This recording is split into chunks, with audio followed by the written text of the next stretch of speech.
Bom dia, seja bem-vindo ao Immunology News, o seu noticiário de imunologia. Dia 29 de abril comemora-se o Dia da Imunologia e para assinalar esta data tão importante, temos preparado para os nossos fiéis telespectadores uma reportagem especial sobre alergias. Assim, passo a palavra ao nosso repórter no terreno, António Penin, que se encontra em direto das ruas de Coimbra. Muito obrigado. Olá, Judite, e a todos os telespectadores. Como a Judite já referiu, estamos em direto de Coimbra com o objetivo de perceber qual o nível de conhecimento da população portuguesa sobre as alergias. E para isso, preparamos uma série de questões para as pessoas que passam aqui na rua. Ora, vamos perguntar a este senhor aqui. O que são as alergias? E que tipo de hipersensibilidade existem? Uma alergia é uma reação indesejada a algo que foi consumido, respirado ou tocado. Pele, sistema respiratório,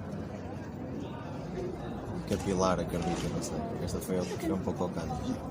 Uma reação a uma alergia. Agora ia ser redundante, quer dizer que era uma reação alérgica. Algo que o corpo não aceita muito bem e produz uma reação adversa. Alergia é uma reação que o corpo tem a algo que ele não faz bem para ele. Alergia a ácaro, alergia a cloro, alergia a insetos, principalmente abelhas, alergia a remédios, alergia a alimentos e acho que só. Tem ou conhece alguém com alergias? Que sintomas costumam ter? Eu tenho. Eu tenho alergia a ácaros e a pólen e geralmente aparece tipo umas manchas aqui na pele e na cara também, nos olhos. Ui, eu? Bastante. Ok. Reinite alérgica. Mas é. Vou. Já desde miúdo, quando ia ao médico, quando ia a certas consultas de médico, ele dizia-me que eu tinha uma forte tendência a ter alergias. Eu tinha mesmo, e desde cedo tomei medicamentos contra as alergias. Pai, desde tinha uns 6, 7 anos. Mas eu sou mesmo forte, nesta altura do ano. Se há pessoa que tem, sou. Conhece algum teste de diagnósticos de alergias? Seja, é percutânea, achou, não é? Com umas picadas e depois metem o agente e pronto.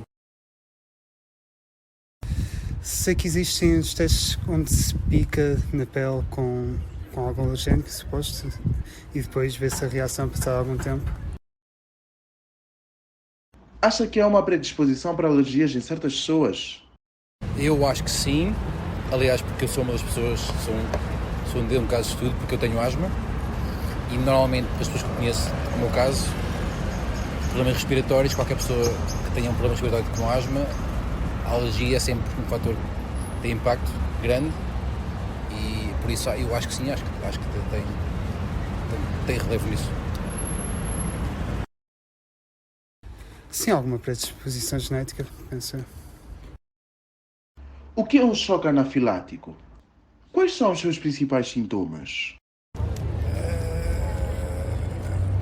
Uma reação que provoca, como é que eu ia dizer, muito grave, pode conduzir à morte. No amendoim. Isso não é aquilo que é comum nas pessoas que são alérgicas a amendoim. Pode ser um medicamento, pode ser um alimento.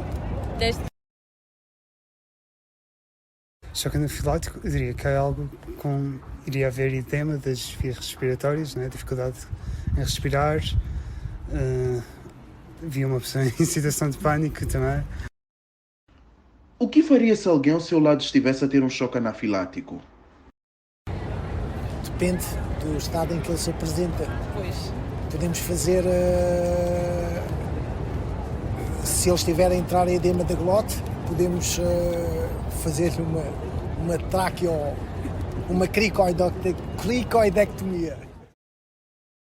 Eu acho que primeiro eu ligaria para alguma unidade de saúde, para os bombeiros e tentaria acalmar a pessoa para ela não entrar em pânico e conseguir respirar mais calmamente, assim. Eu provavelmente ligaria para o 112. Pois. Eu não... Massagem cardíaca? Não. Ok. Eu não sei, ligar tipo ao 112 provavelmente era o que eu É queria. isso, essa é a minha resposta também. Estas foram as respostas dos portugueses das perguntas que fizemos. Até eu estou curioso para saber qual é a resposta. Não achas, Judite? Realmente, são perguntas interessantes, António. Agora, para apresentar uma breve explicação sobre estas questões, temos connosco a doutora Maria de Souza, um nome importante no mundo da medicina.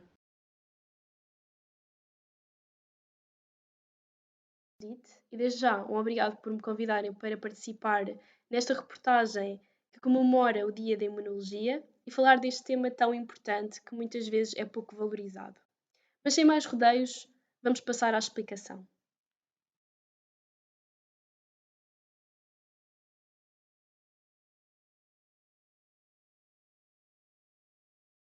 Uma alergia, também conhecida por reação de hipersensibilidade, consiste numa resposta imunitária exagerada do organismo a substâncias exógenas ou endógenas que habitualmente, para a maioria das pessoas, são inócuas, alergénios. Destas resultam efeitos deletérios para o próprio organismo, como por exemplo, lesão tecidular e disfunção orgânica. Os alergénios mais comuns são o pólen, os ácaros do pó doméstico, pelos de animais, alimentos, medicamentos, fungos, veneno de abelhas e vespas e alguns produtos de utilização profissional como o látex. Existem 4 tipos de alergias: 1, 2, 3 e 4. As do tipo 1, alergias a alimentos e pólen, asma e anafilaxia, são reações imediatas, mediadas pelo anticorpo hemoglobina E, que se fixa à superfície dos mastócitos e basófilos e, em contacto com o antigênio, provoca a desgranulação dos mesmos e a libertação de mediadores químicos. As do tipo 2 são citotóxicas e mediadas por hemoglobina G, bem como pela ativação dos fagócitos. Já as do tipo 3 são mediadas por imunocomplexos que entram em circulação e se fixam junto às paredes, levando à ativação do complemento e de fagócitos e desencadeando uma inflamação dos vasos. Por último, as do tipo 4 são reações tardias mediadas por linfócitos TH1, TH2 e linfócitos citotóxicos, das quais resultam a libertação de citocinas e da resposta inflamatória associada.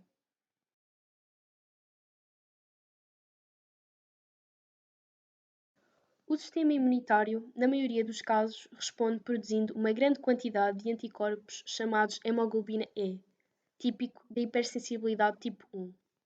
A gravidade e o tipo de sintomatologia vai depender da dose de antigênio e do seu local de entrada. No trato gastrointestinal, leva ao aumento da secreção de fluidos e da peristalse intestinal, o que resulta em diarreia e vômitos.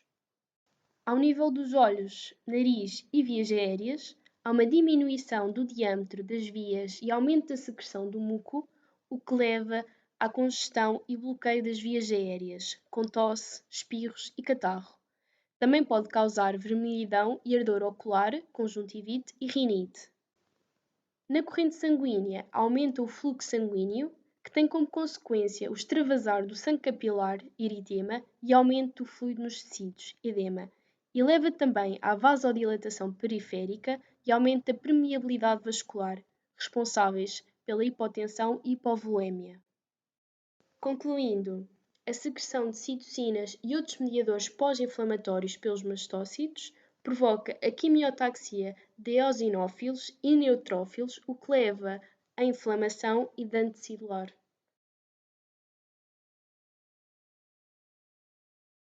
Os testes diagnósticos só devem ser pedidos em pacientes com uma história clínica consistente com uma alergia. Existem os testes cutâneos in vivo e testes de sangue in vitro. Dentro dos testes in vivo, temos o teste por picada, que consiste na aplicação de uma solução alergénica na pele por meio de uma picada, e temos o teste intradérmico, onde há a injeção intradérmica de pequenas quantidades de alergénio. Este último é mais sensível, no entanto, pode levar à anafilaxia. Dentro dos testes in vitro, temos o teste da triptase, que é um marcador específico da ativação dos mastócitos, pelo que, quando se encontra em níveis elevados, indica risco aumentado de reações alérgicas graves. Também temos o teste da hemoglobina E específico.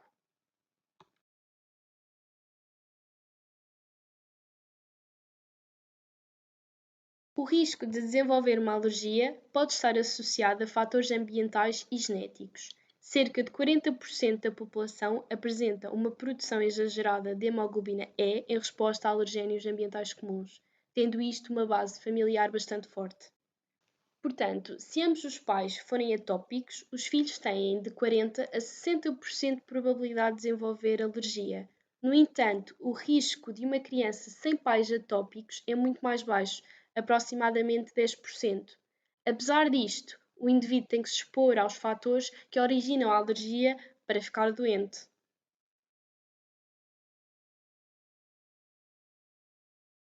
Anafilaxia ou choque anafilático é uma reação alérgica generalizada, cujo início dos sintomas é agudo, ou seja, de instalação rápida.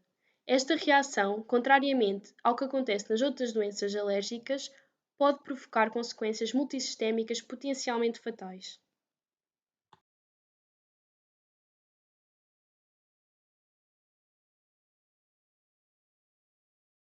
Para prestar os primeiros socorros em caso de choque anafilático, deve-se fazer o seguinte: se a pessoa tiver um autoinjetador de epinefrina, deve ser imediatamente aplicado na porção lateral a meio da coxa. Deve ligar para o 112, pode administrar antihistamínicos e corticoides. Enquanto aguarda pela assistência médica, deve deitar a pessoa com as pernas mais elevadas do que o tronco, excepto se houver vômitos ou dificuldade respiratória. Se a pessoa estiver inconsciente, mas com boa respiração, deve ser colocada em posição lateral de segurança. Nunca abandone a pessoa até chegarem os meios de socorro especializados. Passo a apresentar o funcionamento de um dispositivo médico bastante prático nestas crises alérgicas tão comuns após uma simples refeição, a EpiPen.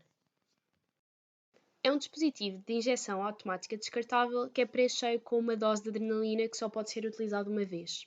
Idealmente, deve-se transportar 2 para o caso dos sintomas não melhorarem até 15 minutos, quando pode ser administrada uma segunda. E é essencial verificar regularmente se a solução continua límpida, incolor, antes de cada utilização. Portanto, deve pegar na EpiPen com a mão dominante com o polegar próximo da capa azul e com a outra mão retirar a capa de segurança.